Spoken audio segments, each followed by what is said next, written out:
ঢাকা বিশ্ববিদ্যালয় কেন্দ্রীয় ছাত্র সংসদ ডাকসু নির্বাচন ৩০ অক্টোবর পর্যন্ত স্থগিত করেছেন হাইকোর্ট। আজ সোমবার ১ সেপ্টেম্বর বিচারপতি হাবিবুল গনির নেতৃত্বাধীন হাইকোর্ট বেঞ্চে এক রিট আবেদনের উপর শুনানিতে এ আদেশ দেওয়া হয়। ঘোষিত তফসিল অনুযায়ী ঢাকা বিশ্ববিদ্যালয় কেন্দ্রীয় ছাত্র সংসদের কেন্দ্রীয় কমিটি ও হল সংসদগুলোর নির্বাচন আগামী ৯ সেপ্টেম্বর অনুষ্ঠিত হওয়ার কথা ছিল।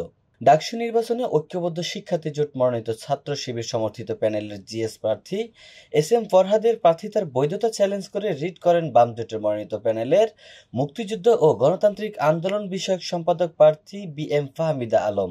২৬ আগস্ট প্রকাশিত চূড়ান্ত তালিকায় দেখা গেছে, নির্বাচনে চূড়ান্তভাবে প্রার্থীর সংখ্যা দাঁড়িয়েছে ৪৭১ জনে। প্রাথমিকভাবে মনোনয়ন জমা দেওয়ায় প্রার্থীদের মধ্যে ২৮ জন স্বেচ্ছায় প্রার্থিতা প্রত্যাহার করেছেন। অপরদিকে বাছাই প্রক্রিয়ায় বাদ পড়া ১০ জন প্রার্থী আপিল না করায় তাদের মনোনয়নপত্র বাতিল ঘোষণা করা হয়েছে। এবার সবচেয়ে বেশি প্রতিদ্বন্দ্বিতা হচ্ছে সদস্য পদে। মোট ২১৭ জন প্রার্থী সদস্য পদে লড়বেন। সব মিলিয়ে ২৮টি পদে প্রতিদ্বন্দ্বিতা করার কথা ছিল ৪৭১ জন প্রার্থীর।